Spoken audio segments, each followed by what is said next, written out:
Hello, movie lovers. Welcome home. My name is Amy Henserling, and you are listening to Watch This List. I am very excited because this is a brand new series that I'm doing, focusing on hidden gems. And I have my friend Benjamin here. Oh, we're friends now. Yes, officially now. Today. Now that I have an audience, yes. Who has his own podcast called The Searchers, with Christopher / well, I should say Zig, I guess. Ziglet _MIR, who is Ziggy. Christopher, Ziggy. And then Kevin Chan is the other co-host. And I was actually on this show, I think, in February. Yes. Okay. Ball of Fire. For Ball of Fire, and I was the first guest. First and only still, right? I can't tell you what's in the pipeline, but yeah. Ladies first. So far, I'm the only guest. So it was a big honor to be with them. And then I told Benjamin and Kevin to get webcams so that they could be on my show. So actually, Benjamin, do you feel coerced in any way? Or to be here? Yeah. Or like you had no choice, really. It was you really had to twist my arm. Yeah. I was like, hey, we don't do audio only around here, unlike The Searchers. So you've got to be, presentable. So Benjamin cleaned up his room. He's got a movie poster in the background. And a few, but yeah. Well, yeah. I had to make myself look pretty. Yeah, and then there's one like behind your head, right? Yeah. Which movie is that? McClintock. And then we got Rio Bravo, which is apt for one of Benjamin's picks today. So, Benjamin, is there anything you want to say about yourself to anybody? No, you can go listen to The Searchers. There's plenty of stuff on material there. Let's not waste time, Amy. It's efficiency. Okay. So Benjamin's kind of like, what would you say your role is there? You're like the MC, kind of, I would say. Sometimes, on that show. Yeah. I'm the slave driver. Yeah, you're the one who watches the time, tries to like rein people in. I need someone. I need someone to rein me in, though. So it's. Oh, well, I don't know if I can do that for my own show, but not for The Searchers. That's a big job. You guys have usually a long duration. Yeah. 2.5 hours, I think, is the max right now, which it's like. What episode was that on? What movie? Episode 2, I think. We don't number them, but that was the second one. It was Kevin and I talking about Westerns, which is funny, and Hong Kong martial arts films. So yeah, there's plenty of long ones if you like that long form Joe Rogan type of discussion. I don't know. Are you trying to be the next like female Joe Rogan or something? Amy? No. I 4 hours later. I am condensing. Like I have gotten, since Unplugged started, I have gotten much, much shorter. Thank you very much. So it's impressive. Being short is very difficult. You think so? Yeah. And with 3 people, we have 3 people, so it's really hard. But that's true too. But also I am impressed with the fact that you guys have one film and you managed to stretch it, because normally mine would be like longer because there's 5 films, but you guys have one every time, right? Well, we have a couple episodes where we do 2. I don't think they've been released yet, but yet we could do easily 6 hours if we wanted to. We talk too much, honestly, but yeah, it's a good selling point. They talk too much. Check them out. It's like you're hanging out with a bunch of dudes around the dinner table or like at a restaurant, just chatting. Or yeah, just go. Actually, they should go listen to the episode you were on first, and then if it interests you, that was a long one. That was an hour and a half, I think. So yeah, and it was really late at night, and super late. So, and then my mic situation was not as good as it is today. So it was adequate. Wow. Okay. We're gonna move on. Thank you, Benjamin. So today Benjamin chose 2 films that are unrelated. Frank's Hidden Gems episode, they actually had the same theme. Benjamin went another way, which is totally fine. Are they unrelated? Oh, are you going to try to? Okay. No, Well, I'm just messing with you. yeah, I was going to say I don't think they are. But the first one is called The Wanderers. It's directed by Philip Kaufman, 1979. Have you actually seen any other Philip Kaufman movies, Benjamin? No, off the top of my head, I know. I think he's done Invasion of the Body Snatchers, but I don't know any of his other movies. This was my first. So Okay. Yeah, I think he did The Right Stuff because I read that article that's that the you other sent me. one. That's one of my favorite movies. That's a 5-star film that you would probably like. I guess I gotta watch that. Yeah, that's like NASA. Kind of related to me because my dad used to work for NASA, but it's a little flex. It's fine. Yeah, I was gonna say. Okay, well, congratulations. That's actually pretty cool. I work for NASA too. Just this is about you, not me. Yeah. So The Right Stuff is great. The Wanderers I had on my watch list for a while, but I had never seen it. So first question is, describe the film. How would you describe it to somebody who's never heard of it? It's a coming of age period piece about brotherhood and, just, I mean, the actors are older, but kids in high school about to get from being in high school to what's the next big thing and all the angst and what to expect. They don't know what to expect, stuff like that. I mean, it's coming of age is the best way to describe it, but it's got the groovy soundtrack with all the 60s. It's set in the 60s in the Bronx. So if you like that type of backdrop, this film's for you for sure. Do you know some of the songs that there's so many famous songs. I mean, there's like multiple. The movie's named after the song from Dion, which most people know that from like the 60s music. Well, maybe besides you, since you're apparently not a music fan for some reason. Let's not get into that right now. But a lot of Frankie Valli and the Four Seasons. It would be a very good double bill with the Jersey Boys, I think. Yep. So, I mean, they're all good. All the good songs. I like them a lot. I actually listened to them today in the car. So, yeah, gotta get in the right mind. One after the other, though. Like almost every single song is something that you would recognize. Yeah, it opens with one, and I think it's like every few minutes you get another. So yeah, it opens with "Walk Like a Man," and then there was like "Good Love" and "Shout" and Soldier Boy from I don't even know if I can pronounce that name. The Shirelles. I don't know any of the bands besides Frankie Valli. I think there was a Ben, what's his name? The Stand By Me song. I forget the guy who sings it, but yeah. Well, and there's even a part where like the characters sing too. Like it's just kind of a very musical movie. Maybe it's a musical. Maybe if you like that stuff. Well, it reminded me of Grease. No. Oh. Kaufman, I was listening to some stuff from the Blu-ray since I own that, obviously. I love this movie. He was saying he was trying to go not for the Grease look, so it's kind of like the washed out. It did not remind me of Grease. It did, or it didn't at all. Oh, good. I take it back. You take it back? Yeah, because Grease is a musical, and everybody's in their 30s pretending to be in high school, and this is definitely not that. Well, yeah. Yeah, it kind of is. I mean, I don't know if they're in their 30s, but they're definitely like way too old to be. They're in their early 20s. Yeah. I think the Turkey, the one character Turkey, I think he was the oldest, 27, I think. So okay. He looks old as hell. He's got like a full, like if he let it grow out, a full beard and. Well, and I guess Grease doesn't really play up the gang thing like the Wanderers is really, would you say, would you call it a gang movie like The Outsiders or The Warriors? Well, yeah, this movie is kind of related to the Warriors. Rumblefish. Kind of ruined this movie, honestly.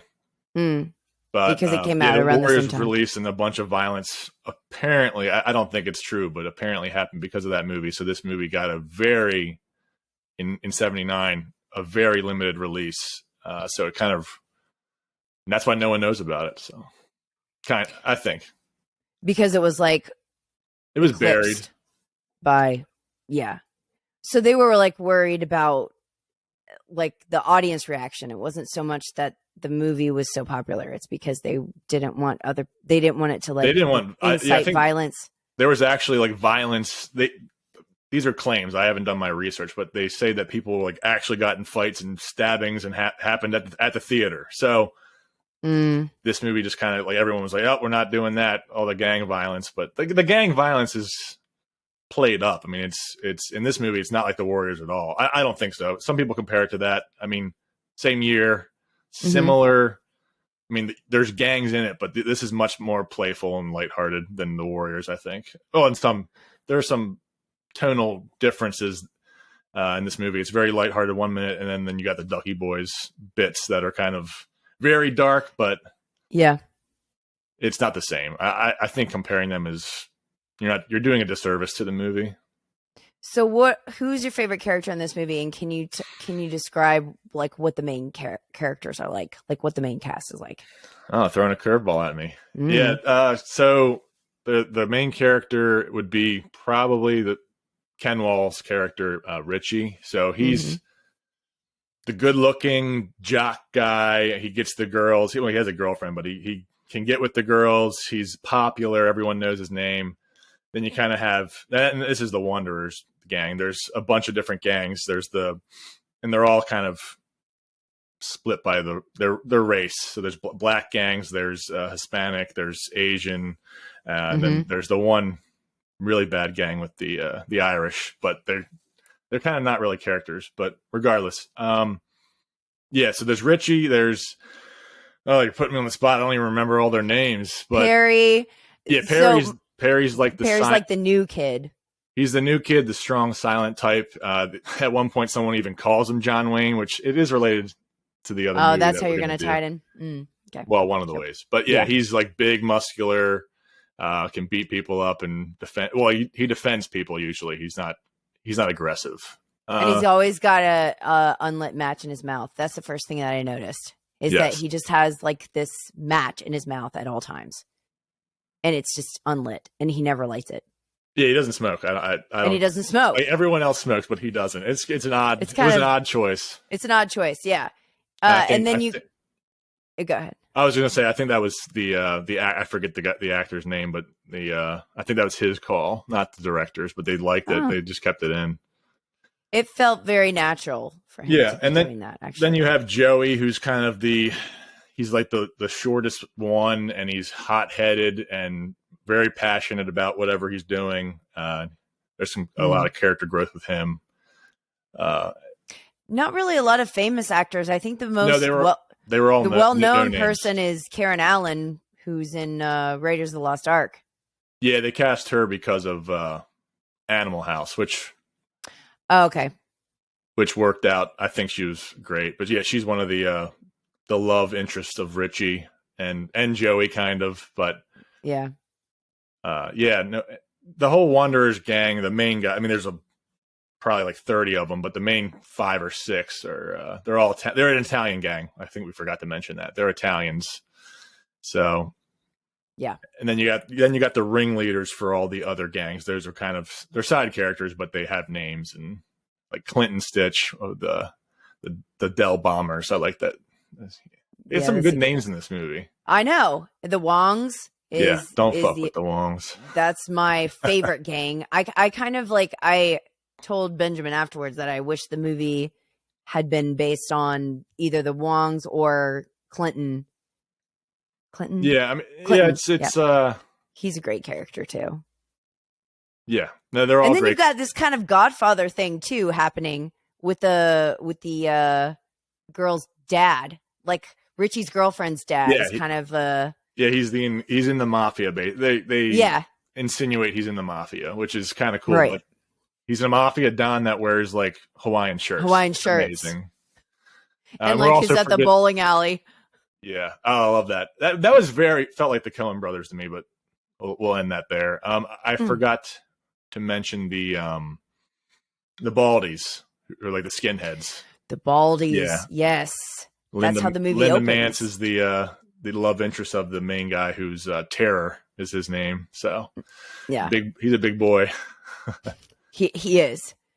So how did you find this movie? Like, what made you see it when you saw it? So I used to work in a branch where there was 3 or 4 guys at work who all like watch movies. We talked movie quotes and put them on the board to a whiteboard to see if we could guess them. So we had 2 or 3 years of that kind of going back and forth. And one of the guys who had very interesting movie taste was like, "Hey, I just watched this movie, The Wanderers, this weekend. Like, maybe you'll like it." And I did not watch it for like 3 or 4 years, and finally got around to it. I don't work with those guys anymore, but shout out to them, I guess, if they're lissing. I doubt they are. That'd be amazing if they were. Maybe I'll send the app to maybe. There you go. Yeah, and just say you did a shout out.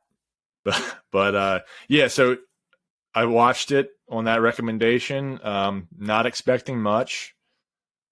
Just I liked it a lot, but it just every rewatch it kept getting better. So I really like this movie. And what about it resonates so much, though, Benjamin? Like, what are you drawn to?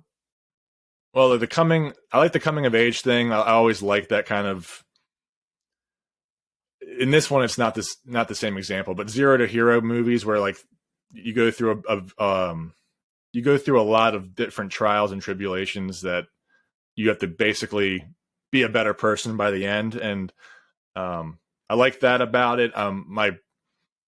So in my personal life, I have a group of like 8 or 10 guys I've known for over 20 years, and I'm not that old. So I've known them my like entire life. So I like that. I like the brotherhood aspect of it, like the loyalty, and I don't know. That's it in a nutshell. Yeah. I like the camaraderie too. Yeah, I like the music too. I mean, I like the I'm not a city person at all, but I love the 60s Bronx. I love seeing that. It's almost like a period piece to me. It's definitely like a time capsule. I don't know. I don't know if you felt that same way. I definitely do. And there is a part in it where they sort of like the main plot sort of stops and has like the JFK assassination. Yeah. And that part definitely felt like you're getting a snapshot of a time, and it feels very authentic. Like it didn't feel staged. Yeah, that was actually Kaufman's call. I don't think the movie's based off of like I think a comic book or graphic novel.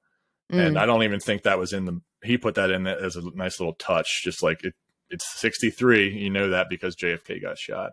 Right. And they sort of realize that in real time. I mean, they're like gathered around the TV, and then the TV's in the window shopping. It's we don't have that anymore. It's kind of like just true. There's a lot of things in this movie that we don't have anymore. So I like that aspect about it. Is it weird to feel nostalgia for something that you never lived through? That's a question that has often been asked, Benjamin. It's a good question. Like, how could you miss a time that you were never in? Yeah. I mean, that's like just my movie taste in general is a lot of that kind of stuff. I mean, with Westerns, obviously you can see in my room here. I never experienced anything like that, but love them nonetheless. It's interesting. Maybe it's just wanting, like having a preference for reality to be a certain way, and then just kind of wishing that it were, because we're so technologically advanced now in so many ways that prevents certain things from happening naturally. And maybe it's just you want something different and you just can't have it.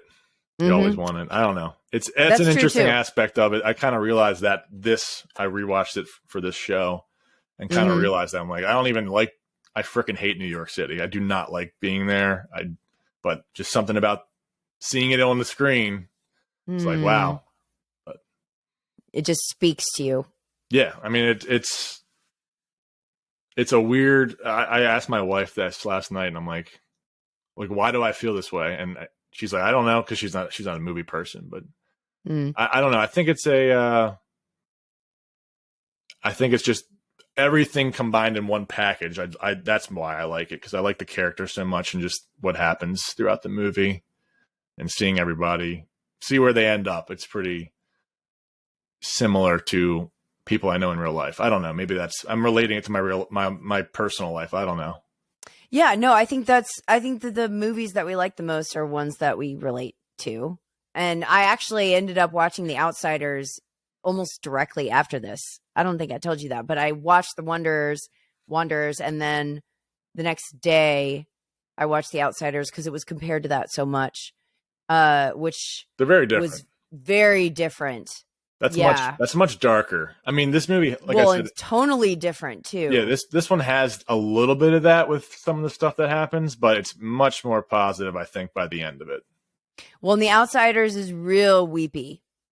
Yeah, like the guys are crying the whole time, and it's really surprisingly like emotional. I was like, wow, it kind of took me back. It's almost like watching, I don't know, I hate to compare it to something and get blasted, but like Sisterhood of the Traveling Pants is what I actually thought of. Like this is like the male version of like a female movie that's really melodramatic, but except there's some murder in this one. I haven't. I think I saw that movie, but it's been so long. I was like a 10, probably. Right? Is that late 90s or early 2000s? I don't know. Sisterhood. It's Blake Lively. It's like young teenage Blake Lively. The one girl from Spy Kids is in it too, I think. Maybe. Yeah, it's actually a pretty good cast, surprisingly. So it's early. It's early 2000. It's got to be early 2000s. But still, the point is, there's less crying in The Wanderers than The Outsiders. No, yeah, I don't cry at all. Really, I love it. I might have a smile on my face the entire time. So if you wanna feel good and listen to some tunes that are really catchy, if you like that check music, it out. It's definitely worth it. If you don't like the music, you're not gonna be into it. You're not gonna much. vibe. No. Yeah. Okay. Philip Kaufman, 1979, Wanderers. Ben's pick. Ben actually likes. Before we finish on that movie, yeah. I needed to say this, and we'll ask the listeners to comment on the Letterboxd review. Oh my gosh! I think I'm getting a little Karen Allen from you. You look like you're a little bit, and you got that. Do you attitude. think so? Yeah, it's a compliment, by the way. Oh, thanks. But I didn't know how to take that at first because there is some like questionable activity from her in this film. Oh yeah, well, we don't need to get into it, but yeah, she's definitely. We don't want to go where she's going. I'm not. I'm not a fan of that era, but of that era, yeah. Well, maybe it's also. I think she has a pretty deep voice, doesn't she? A little bit, yeah. Yeah, that might be it. I always think of her. I associate her with Raiders and Scrooged. Have you seen that movie? I have not seen Scrooged. I've seen Raiders, but no, I get from her. It's always Animal House. I've never seen Animal House. I would compare it to The Wanderers a little bit with the soundtrack and the kind of the late 50s, early 60s vibe. But other than that, it's just a sex comedy. So I mean, it's got a lot of classic lines, but might not be your thing. I might have to see it at some point just to like confirm have seen it. Yeah. Well, it's kind of like Fast Times at Ridgemont High, where I had gone so long without seeing it that people were eventually like, you need to at least have seen this, even though I didn't care for it that much. Yeah. It's like if you don't grow up with certain things. I don't like when people say you need to. It's like, no, I don't. And then you're like, not only that, but I'm not going to see it now. I'm going to spite you. Yeah. Even though it's for your own good. Okay. Yeah. So, why don't you announce your next one, Benjamin? Yeah, so the second pick, which was released in 1960, so kind of around when The Wanderers was taking place, is North to Alaska. Yes. With John Wayne. So, had to pick that, obviously. You can tell. But you love Rio Bravo the most, right? No. What is your favorite John Wayne? It's top 3 for sure, but they're all they're so different. You're asking a hard question there. It depends. Okay, my favorite one, I'll put it on there and say my favorite movie of his is either Donovan's Reef or Man Who Shot Liberty Valance. Oh, I have seen that. I can't pick between the two. And you love The Quiet Man, right? Love The Quiet Man. Very different. Obviously not a Western, but good for this time of year. No, but I mean, it doesn't have to be a Western to be your favorite John Wayne, does it? No, but I just like his characters usually more in those. Yeah. Can't help myself, Amy. I do love Rio Bravo. Oh, I love it. I love it. I haven't seen a lot of John Wayne movies, though, to be honest. I do like him a lot. He has a certain presence about him. Well, I made you watch one more. I know. Thank you. You're welcome. You've added to my pleasure repertoire that was sorely vacant. So tell us what North to Alaska is about. This is a true hidden gem because I've never heard of this, and this was hardly logged at all on Letterboxd. Yeah, I mean, so North to Alaska is, because of the time period, it's 1960. It's late period, like the beginning of late period John Wayne, but it's a rom-com Western with a very big Howard Hawks hangout vibe, I think. Depending on your perception, but I think it does have that. Like, I just like spending time with these characters. I could watch a 5-hour movie. You're welcome, Frank, of this content. But yeah, so it's a rom-com Western. John Wayne and his buddy, played by Stuart Granger, are gold miners, and apparently, again, like the 60s are coming up again. They threw in Fabian as like the young kid brother for the girls to watch this movie. Right. He's George Pratt, who's played by Stuart Granger's younger brother, which is an interesting little. He sang in this movie too. There's a musical connection again. I was about to say, there you go. And Fabian is like a singer for real, right? Like he was. I didn't know who he was. Fabian basically was the late 50s Nick Jonas. There you go. That fits for all you Nick Jonas fans. Jonas Brothers fans. I'm not like I don't hate them. I don't like them. They're whatever. You're ambivalent. I grew up through that like really weird period where girls were just so obsessed with them that I was like, whatever. Disney kids. But yeah, back to North to Alaska. Obviously, we're in Alaska, and John Wayne's character is a kind of a womanizer. At the beginning of the movie, he doesn't want a wife, doesn't want anything to do with women besides using them for what, basically. And this is set in early 1900s in Alaska, so there's not many women up there.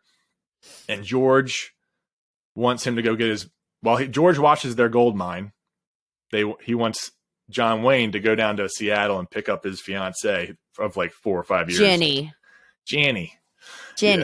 Yeah. So that's basically what it's about. And one thing leads to another. And there's a little bit of not a love triangle, but a love pentagon, maybe. And there's a lot of actually twists and turns. So yeah, the basic plot is like John Wayne's just going to get his girlfriend and is going to bring him back while he's like building his honeymoon cabin, and he's like a millionaire. Yes. And John Wayne's like, sure, I'll go get your sweetheart. And then things kind of go awry, and as things tend to do. Yeah, and it's an interesting blend of tones. It's up and down, but it's mostly rom-com-y. I mean, not the Western is the backdrop. There's a little bit of screwball comedy in there too, but it's very much focused on like the romance part of it, I think. Yeah, and the girl in it, Michelle, is stunning. Capucine. Yeah, she's nice looking. She's really gorgeous. I said it multiple times while I was watching the film. I was like, oh my gosh, who is this person? Like, just a perfect face. Yeah, unfortunately, she killed herself, so she didn't live the best life. Oh. Yeah. When? Like 80s. I think she just like was depressed and just jumped out of her window or something crazy like that. Benjamin, that's terrible. I'm sorry. The movie's if you watch the movie, it'll make you happier. Yeah, I'm so sorry about that, but yeah, she's fantastic. I'd never seen her before. She's French. Yeah, I watched like one Italian crime movie or Euro crime movie with her in it, but besides that, this is like what I know her from, North to Alaska. Yeah, so there's some decent chemistry there, but it's also I ended up showing this to my parents because my dad likes John Wayne, and he was like, I've never seen a movie where he's kind of like this. Like what? It's just more slapstick sort of and like lighthearted. Well, we can't ask your dad, but has he seen, I'm assuming he's seen McClintock. No, I don't think so. All right. Well, that has Maureen O'Hara, and it's a similar vibe. That's Okay. a very. I'm using it again. It's a Silly? Hawksian vibe. No, it's Hawksian. Like, you're literally Okay. there's no story. But okay, it's just people chilling out and going from. Surprised your dad hasn't seen that. No, he likes John Wayne, but that definitely not like a uber fan. He doesn't worship him like me. Yeah, there's no altar or posters hanging up in his room. An altar. I don't have that. Yeah, you just got two on the wall, and then is there a picture like on the shelf right there? Is that no, those are some VHS tapes and a book, but I had to throw them in. I'm extra. Yeah, today. All the time. All the time. So why is this underseen, Benjamin? Why is this not one of his more famous ones? Well, there's so many opinion? good ones, to be honest. And this one is just kind of it came out right after he made The Alamo, which was a terrible production for him. And this was, that kind of drained him. It was a long project, and it didn't go well. Didn't get, it was released and not received well. So he was doing like some, early 60s, he was doing some like more comedic roles that he didn't really do in the 40s and 50s too much. But it's underseen just because the director, Henry Hathaway, and him have so many other good movies that everyone's like, all right, I've seen 5 or 6. Like, I'll move on. I don't know. So what is it that stands it out for you? Like, why'd you choose it? What made you want to promote it? I've been watching this movie for a long time. This is the VHS that I stole from my dad. Yeah. I've been watching this movie since I was basically a child, and I've seen it probably 20 times. And I know people haven't seen it because whenever I ask them about it, they never know what it is. And, I mean, John Wayne, everyone's seen, the top 5 or Rio Bravo, Man Who Shot Liberty Valance, True Grit, all that kind of stuff. So True Grit. I figured, since for the theme of this series, I said, I got to pick something that people, since I like John Wayne so much, I got to pick something people don't know. So hopefully I did that. I don't know. Yeah. I don't think that this is something that most people have seen. And, I think that it makes sense that you would have known what it was because you grew up with it too. I mean, is your dad a big fan too? Yes, but I've surpassed him. You've surpassed him in interest. Yes.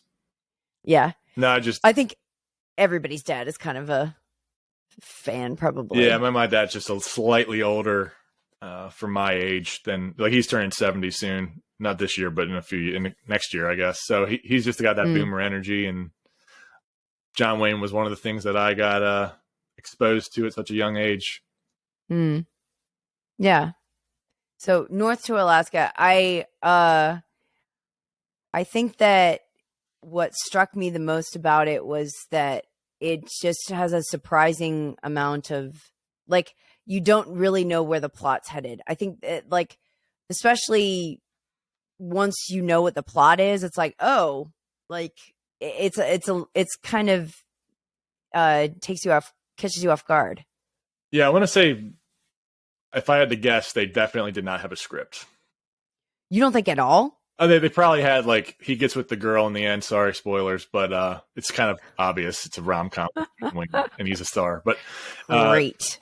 Yeah, I want to say that the script was super, super light, so they just kind of did what they wanted, and they filmed it in a couple locations in California. It was definitely like Henry Hathaway and John Wayne made a lot of movies together, and after John Wayne did The Alamo, I think this was just like, hey, let's have a good time. I don't want to experience what I just did, and so they just I think filming this would have been so much fun. Yes. And there's a lot of, there's a couple of scenes that feel very like Three Stooges-esque. The Three Stooges were in The Wanderers too. Just keep knocking them home. Oh man. I set out to prove the point that they weren't related. Now they were on the TV in the opening scene in that. So your favorite scene, right? Yeah, my favorite scene. I don't think so. If anybody watches The Wanderers, I don't remember a movie ever starting quite this way. they're out there. They're not. Okay, but not anything with that is usually not my speed. So yeah, I was like, okay, Benjamin, like we're just getting right in there. So that's quite an opening scene. Literally. Yeah, literally. And they've got the TV on with the Three Stooges of all things too. I think that's definitely a thing though. People definitely have the TV on when they're trying to do that. No, like in high school, I feel like that's a thing. Yeah. Well, yes. Hey, we're watching TV. Yeah. And then it's just you hope that your parents don't walk in, right? Yes. You hope nobody comes in. But yeah, sorry to derail your North to Alaska script. No. I appreciate that you're trying to find a through line, because that was the original idea of having double features, is whether they were going to relate to one another or they relate more. But I know you're always like to limit the time. We could be here for another hour and a half, like a Searchers episode. Who knows? No, Benjamin, this is not the Searchers, which coincidentally is another movie with John Wayne. That might be related somehow. Yeah, I didn't come up with the name, so I'll say that. Well, but the film has Wayne in it. Yes, right. I think I've seen that a couple times. I think you've seen that a couple times. But yeah, my last thing, I'll compare the movies one last time, and I think go ahead. Ken Wall, Richie, and John Wayne are kind of similar. They both kind of use women in the beginning of the movie and do what they need to do with them, and by the end, they're kind of, for lack of a better word, shacked up. Committed. Yeah, for one reason or another. But I don't want to spoil anything else. Yeah, it's too late for that, Benjamin. The damage has been done. This is what frequently happens, is that people intend not to. We can't help ourselves. We like these movies. Can't help it. Yeah, well, I think anybody who's sort of spoiler averse is probably not going to be listening to something about the movies until they've seen it. So it's probably safe. You're probably safe. So, see North to Alaska. It is definitely a hidden gem. Benjamin did well choosing both. How did your dad and other family members react? The only thing that they said was there's like a stretch of time that Fabian is in it that just could have been cut. That was definitely to get the girls in the theater seats. Okay. Well, that felt a bit gratuitous, where it was like, this was not necessary. So I would say North to Alaska is a little longer than what it Come on, it's 2 hours. Could have been. I know, but you could have easily cut like 30 minutes and it would have been okay. Not 30, but maybe 15. But okay, maybe everyone's 15. watching like 10 episodes on Netflix now. I don't think you can complain about 15 minutes. Yeah, and I just watched a 5-hour film. So thanks, Frank. I don't want to hear about like, it's too long. No, I mean, but I'm just saying, if you're asking like, what the general impression was, I think there was just like the Fabian part seemed a little laborious. Yeah, it did its purpose because the movie was a box office success. That's a tongue. And you think that's due to the heartthrob more so than Wayne? No, I think that was just an extra thing to get another 10 or 15% in the seats, and it worked. And it worked out. Yeah, there's actually on the DVD, which I have right next to me as well for North to Alaska, because I'm insane and own movies more than once. There's a little like 1 minute clip of the release, and Fabian's there, and all the teenage girls are getting pictures with him and kissing him on the cheek and all this crazy stuff. Yeah, no, I'm telling you, he was like the Nick Jonas. I think is a good comparison. Yeah, and he's got that share thing going where it's just the one name. Yeah, the Wanderers, Dion. Yep. We better stop this before it continues. You failed. So I wanted to say I have been I based this off of this whole idea of this book that I'm reading, which I'm going to show, even though it's hard to sort of do this. The best film you've never seen. I'm going through it like once a week because that's how often that I'm recording now. So the recommendation today, which I'm not going to get into because I could talk about it until the end of time, is Joe versus the Volcano, which is recommended by Jay Duplass, who is a great director. He and his brother. And have you seen Joe versus the Volcano? No. You haven't? I was going to ask you a question about the book. Has there been anything in there where you're like, I've seen that? What the heck? I want my money back. Oh, because they're hidden gems and I should have never seen them. Yes, there's a couple that I had seen. For one, Joe versus the Volcano is one that I have seen multiple times. What besides that, we'll give one more that you already saw for some reason. Well, I mean, I'm going to say this in a future episode, but another one is The Swimmer. Okay, so you've already seen that. With Burt Lancaster. Like Burt? Have you seen that one? No, that's on my list. Okay, that one is definitely worth it. Is very strange. One of the stranger movies I've ever seen. Like, what a way to sell a movie. I mean, it is a hidden gem in the sense that it's like uncharacteristic of how Burt normally is, to a certain extent, but it's a very bizarre plot. So he's not smiling and being sarcastic half the time? He has such a big grin. No, it's just you'll have to check it out and see, Benjamin. How about this? I can't describe this. You can give me homework. I'll watch it. I'll watch it within 2 weeks. How about that? Is that fair? The Swimmer? Yeah. Even though this episode I'm recommending Joe versus the Volcano, you just completely This is what I do. Just derailed it. Okay, folks, listen to me and just watch Joe versus the Volcano. And then maybe The Swimmer. Maybe I'll watch both. Yeah. Well, they're very very different. But Joe versus the Volcano is Tom Hanks and Meg Ryan. It's their first. They did 3 movies together, and that's so it's the 80s. Ooh, I didn't actually. You said you've seen it a lot. I have seen it a lot. I don't know the exact year though. I want to say yes. Wasn't Sleepless in Seattle like 91? I think. I don't remember. I'm assuming it's 80s. No, it's 1990. Oh, okay. Yeah, it's excellent. It's also very strange, but in a kind of whimsical. It is a rom-com, but it's also dark. It's got like kind of an existential. Where does it stack up with the other ones that they had, like Meg Ryan and Tom? Oh, it's definitely the best. Okay. Between Joe, You've Got Mail, and Sleepless, yeah. I guess I'll have to try to get my wife to watch that with me. Oh yeah, that'd be a perfect like date night movie. All right, I'm doing the homework. I'm watching Joe and the Volcano. Okay. All right. Yeah, Joe versus the Volcano and The Swimmer. It's making me watch more movies. Well, Benjamin, it was a pleasure to have you. A pleasure and an honor. Thank you. Like honestly, I feel yeah, I feel special elated. today. I feel special today to be on this show. Just saying. And I'm glad that you got a webcam. Now you are equipped for if the searchers ever goes, if they ever go visual. We'll see. Yeah. All right, guys. Take care. We'll see you at the movies.